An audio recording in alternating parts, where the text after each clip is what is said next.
Hey everybody, this is Stel AFD with Closeout, and in today's video, we're going to talk about how to run a successful customer meetup, to build a bigger brand, to build more customer intimacy and create insights to know what to build and how to develop your product roadmap in a way that serves your customers, and how to use customer meetups as a growth engine to your business. So first of all, let me say that we at Close, we missed the boat by starting running customer meetups way too late.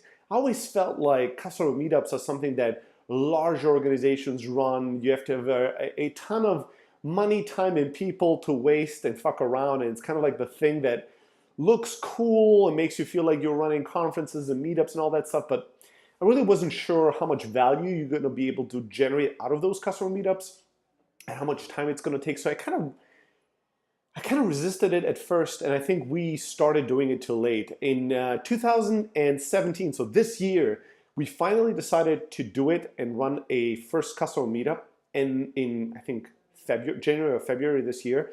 And that first meetup was so successful and so valuable to us that we decided to keep doing them. And this year, we've done 4, so we've done 1 each quarter. And in 2018, the goal is to run 12, so 1 every single month.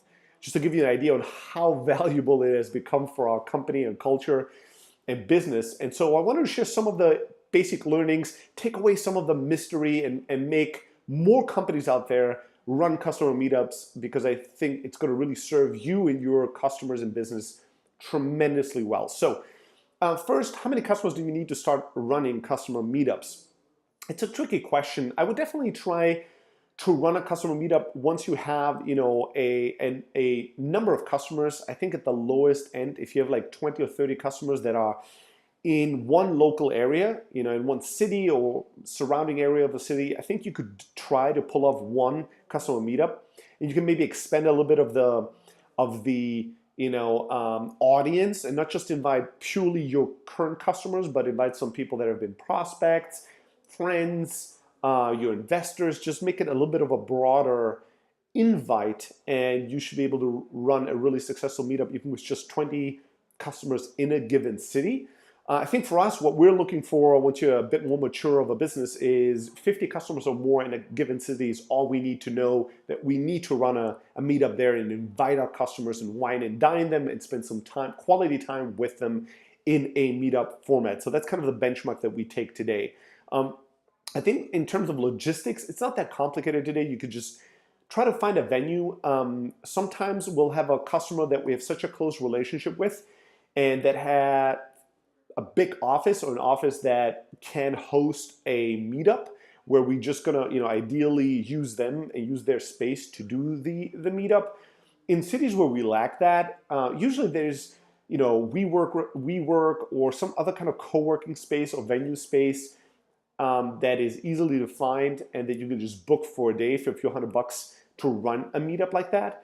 You can go really fancy and have tons of food and stuff like that and drinks, but you don't really have to. I think we've done events where we hosted pizza and beer. That's usually the easiest choice.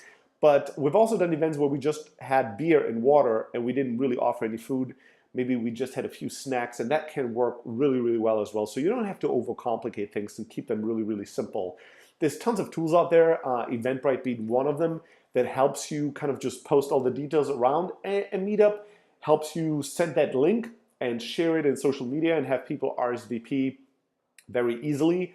And I would definitely, I think, recommend to host these events for free, so you don't really have to charge admission. You can if you want to, but typically I would try to make this for free for my customers and our friends and family and kind of community. Just a little tip for people that have never run an event. You have to imagine that your RSVP rate and your funnel is going to look something like, if 100 people say they're going to come, maybe 30 to 40% will really show up, especially for a free event. And it's not because they don't care. You've probably done this yourself. I definitely have done this myself. Is that, people RSVP, yes, and then on the day of the event, they might have other things going on. They might have gotten sick. They might just realize, oh shit, I'd really like to go to an event like this, but I really can't afford because I have this deadline coming up. I have all this work going on. So you just have to be realistic and realize that not everybody who's going to RSVP is going to show up. I would not even expect half of them to show up usually 30 to 40%. So pretty good show rate. So that's what I would target. We've done events where we had a lot higher show up rate, which is always awesome, but I would not bank on that or expect that, because then you're going to have your heart broken. You might be disappointed about the reality of the event.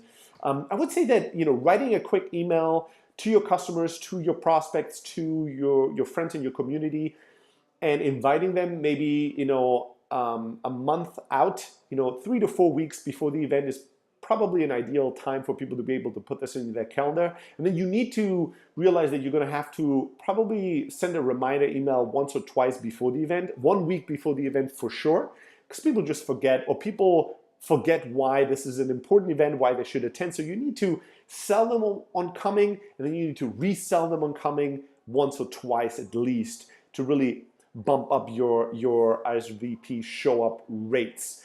A few other tips on terms of running a successful event: just keep things simple.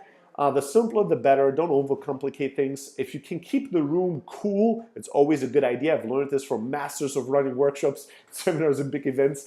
Because a cool event, like if it's too warm and people sit, people will get tired. It's going to be hard for people to really keep their energy level up and keep focused. And a room full of people will anyways increase the temperature in a room. So you want to have the temperature, if possible, a little colder than you'd like. Rather than having a little warmer, it's going to really make a difference in how refreshed and energized people feel, and how many people fall asleep, during your event.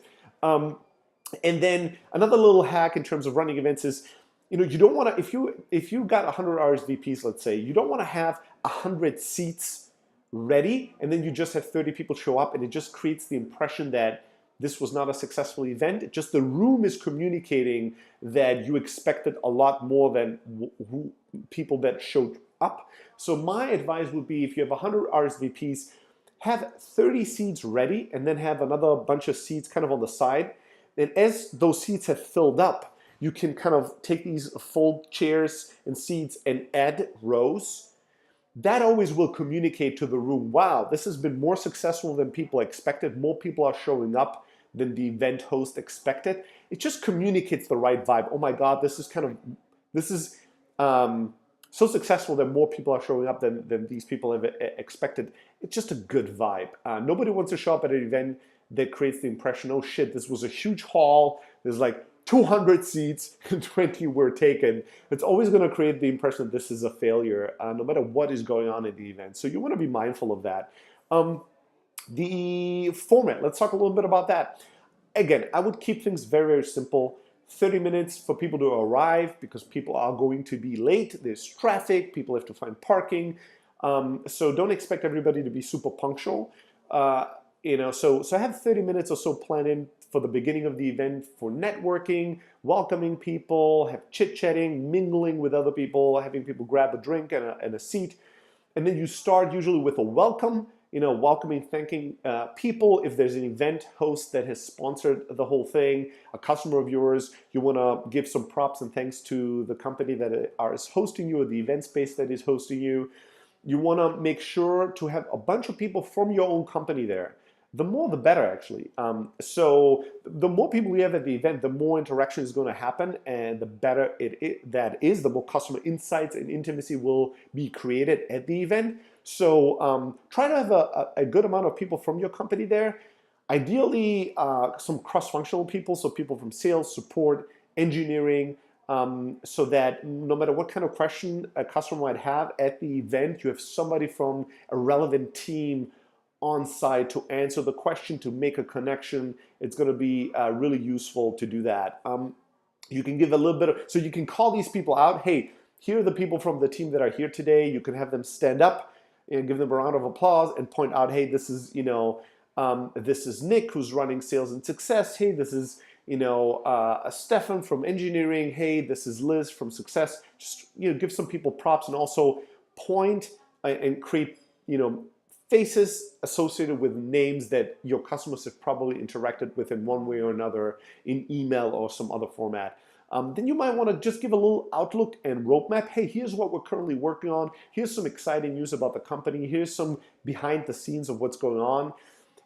Be sure to not oversell things or overpromise. What we always love to do is, tell people, here's what's upcoming. Ideally, it's awesome when you have a customer event and you know there's about a big feature to be launched and released. So we'll highlight it and say, hey, this is launching next week, and then they'll get an email the next morning saying, congratulations, here's a new feature, and you're the first to get access to it. That always creates a good impression, makes people really, really excited. So give them a little bit of an outlook and roadmap of what's about to happen and what's currently happening in the company. Have an open format Q&A where people can ask you questions, and you give people context. Here's why we're working on this and how we're working on this, but here's why we're not working on this currently and what you have to realistically expect. Here's some workarounds.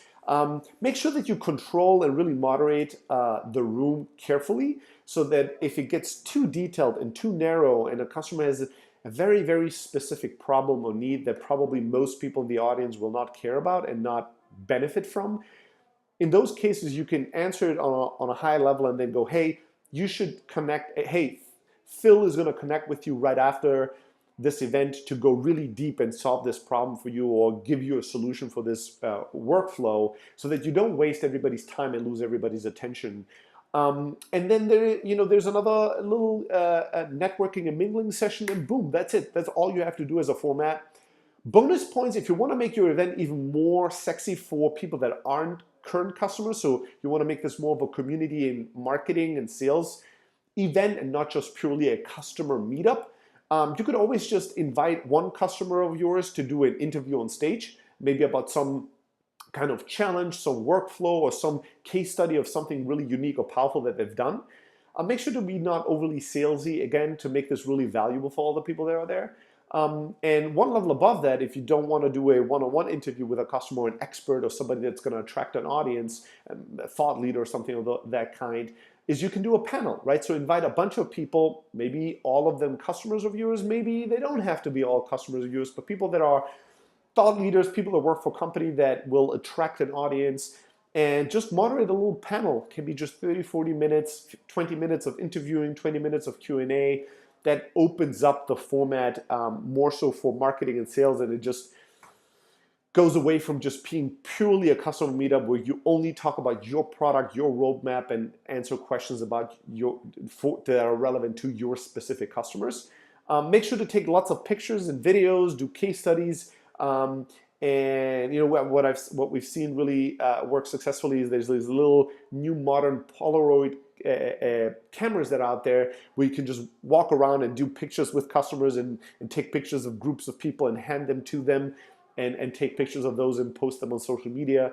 Then one thing we just have to start doing is actually survey the people that went to the customer meetup, send them a quick survey email asking them, thanking them for attending, but also asking them for feedback. What could you do better? What could have made this event more valuable to them? As well as sharing some of the pictures, some of the learnings, maybe some videos and pictures with the people that were on the email list but weren't able to RSVP and come to the event. So that's kind of how to do the format of a customer meetup. Now let's talk a little bit about the benefits. I should have done that at the beginning, sold you on the benefits of customer meetups. But really, there's a bunch of them, right? And so one, and the biggest one to me, is hashtag customer intimacy, right? I've said this many times, I'll continue saying this. Whoever understands the customer best ultimately owns the relationship. If you understand your customers better than your competitors do, you will own those customers. You will get and earn those customers' business and money sooner or later. So you need to be on a never-ending quest as a company to understand your customer better than anybody else in your space, so you can serve them better. You create more value to them. So being able to hang out with a group of your customers, mingle with them, talk to them one-on-one, hear them talk to each other about their problems, about their challenges, about solutions, is going to create ideas, it's going to create context, it's going to be invaluable in you becoming better at marketing your product, selling your product, building features and functionalities and a roadmap that really is going to serve your customer better than anybody else out there. The other reason to do that is brand and brand loyalty, right? Especially in SaaS today, where it's so easy to compete on features on a global scale, what will differentiate you from your competitors and will help you stand out and succeed long term is to build a better, stronger brand. Something that I really undervalued back in the day. We're really lucky that we've built a really successful and strong brand in our space, but it really happened more accidentally than mindfully. But today I'm really convinced that you have to invest in your brand, and doing these customer meetups will make customers fall in love with you. They will feel stronger about your brand than about your competitors that they've never interacted on a human level with, they've never had a beer with, they've never had a pizza with, they've never had a chit chat, or just an honest disagreement with, being able to tell face to face, hey, here's why I'm unhappy, here's what I don't understand about what you guys do. Being able to really have a personal conversation, somebody even just listen, will create a difference that is so huge in terms of how people feel about your brand and how loyal they feel to your brand and your company. And then it's going to create all kinds of serendipity and random opportunity, right? A customer will bring a friend along that could be a future hire or a future customer. A customer of yours will tell you about some problem they have and that they've been thinking about leaving, and you're going to be able to sit down and solve that problem right there and then and keep them around and improve on your churn metrics. There's going to be all kinds of opportunities, hiring opportunities, sales opportunities, marketing opportunities. We just had a meetup in New York where just a question from the audience actually made one of the panelists that is a customer of ours highlight one of their workflows in close that is really unique and valuable, and you could sense the entire room like picked up in terms of their attention and the energy, and there were all kinds of follow-up questions, all kinds of hands being raised, and I realized instantly, holy shit, this is something we need to blog about. This is something we need to write about. I have to follow up with that customer, and we need to write about this unique workflow, because obviously this is so cool that tons of companies were like, what the fuck? Like, we want to learn, how do they do this? How can we do this? How much has this helped them? Like, you could instantly see how people were insanely interested in this. And I wouldn't have known about this unique use case, and we would not write a blog post that we're going to publish in the future with them if it wasn't for a question from the audience and from the meetup. So there's so much opportunity there and so much value. I can really, really just highly recommend anybody that's running a company, especially if you're running a SaaS company or software company where you don't interact, you don't see your customers every single day. You need to increase customer intimacy. You need to work against the growing trend of creating a rift between and a distance between you and your customers. And customer meetups are really a beautiful, unique way to do that. So I highly, highly recommend all of you start doing that in 2018 if you have not yet done it. And if you have, hopefully I had some tips and some ideas how to get your customer meetup game to the next level. All right. So this is it from me for this video. Make sure to go to blog.close.io and subscribe to our blog if you haven't yet. Make sure to send me an email at stelly@close.io if you have any questions, comments, or unique stories to share. And now let's go out there and let's get it.